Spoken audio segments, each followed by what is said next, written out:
Hello YouTube, welcome to another one of my vids. I was actually not planning on making a video today. I was going to do some shooting with my bow, set up a target outside in my garden, but unfortunately it started pissing it down, so I've come inside and yesterday Dylan and Cole, linked to his channel in the bottom, asked, well, we were talking about archery and he said that I should do a video on it because it was an unusual hobby, and so I thought I'd just ramble at the camera and see if it comes out any decent.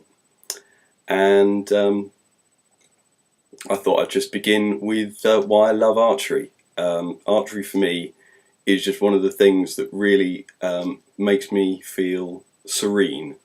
When I'm shooting, I'm just shooting and it's wonderful. I think lots of different hobbies can do this for people. I know people for whom when they go on a long run they get that feeling, but for me archery just makes me happy, and I think it's the focus that you get. Ted Nugent has some good words to say on the beneficial powers of target sports, where you're aiming and focusing on improving just every little bit all the time. I got started in archery quite young, just mucking about with bows myself, and every year at the Royal Norfolk Show they used to have an archery, the Broadland Bowmen, the group was called, group still do it. They have an archery target, you pay £1 and shoot 6 arrows. I'm sure many people out there that's where they've tried archery, given it a go. I went there and I'd practiced, I'd gone places over the summer and things, and I was just had a knack.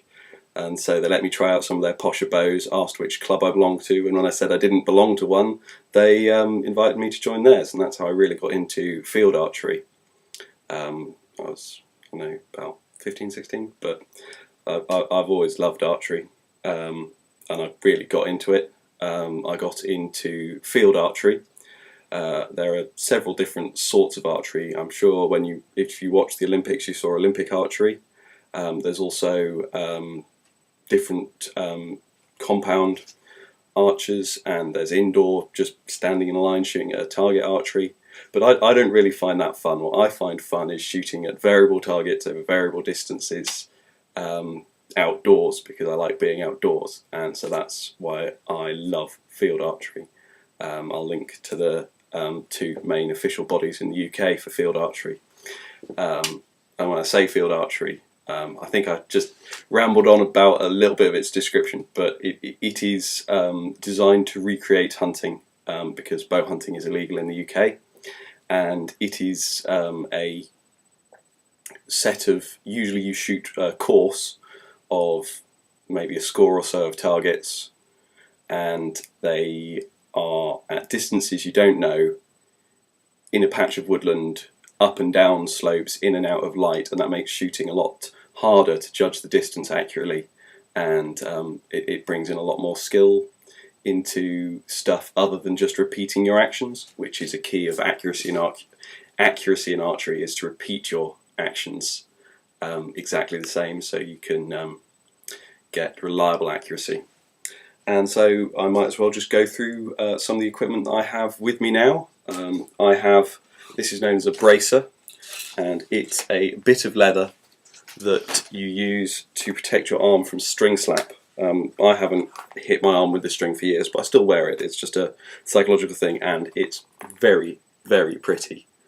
That was made for a friend of mine for my bow hunting trip to Texas, and it's deer leather, and it's it's a beautiful bit of craftsmanship, and I love it, which is why I wear it whenever I go shooting.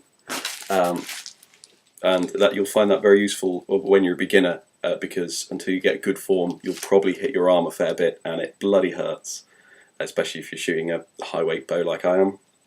And then another little thing you'll find useful is, unless you've got really hardcore hands, you'll want something to protect your fingers. I can shoot without my tab, this is called, or a shooting glove, but I generally prefer it to shoot with. This is called a tab.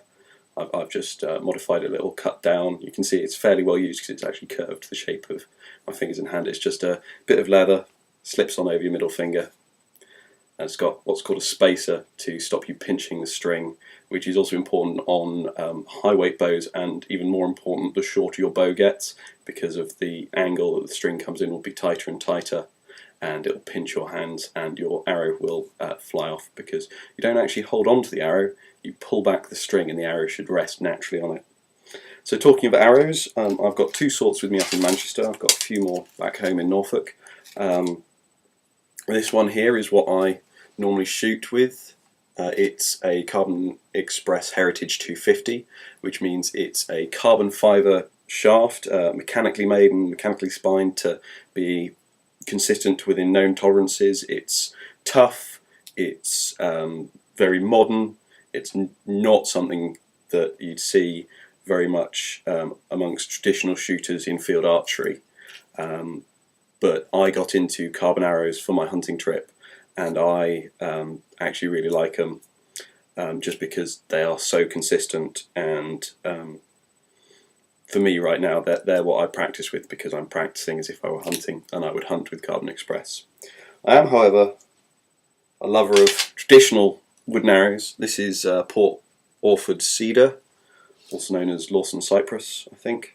But that's fairly usual. You can make them out of other things, pine, ash, boxwood I've heard of, but various shafts. Ash I think is the historical one, and these are ones I've made myself, little self knock on the end, fletchings are bound on and glued, and just a little point that's hot melt glued on. Wooden arrows a bit more of a knack to make. You can get spining machines, but I've made so many now, I just get that they usually come in big drawers or buckets the archery shop will have, and you can go in and just go through till you find ones with the right amount of bend in, trim them down to my draw length, which is that distance, and I varnish them up, make the arrow effectively, fletching, and one day I would like to hunt with a set of arrows I've made completely myself, with flint tips I've napped myself, and in a bow that I've made myself, because I'm an amateur bowyer. A final vital piece of my archery gear is, of course, my redneck hat. Can't do anything without your redneck hat. No, it's of course my bow. This you may have seen her in an earlier video I did for Lindy Beige about bows, but this is Cody. She's Fredbear Super Kodiak, and I love her. I love her dearly. She's a modern hunting recurve. There are many sorts of bow. In field archery, you'll shoot in different classifications depending on what sort of bow you use and what sort of accoutrements you stick on it. You get the most advanced bows with, they're the ones with the wheels on the end, which give you mechanical advantage, and what's called let-off, meaning you can hold your draw much longer.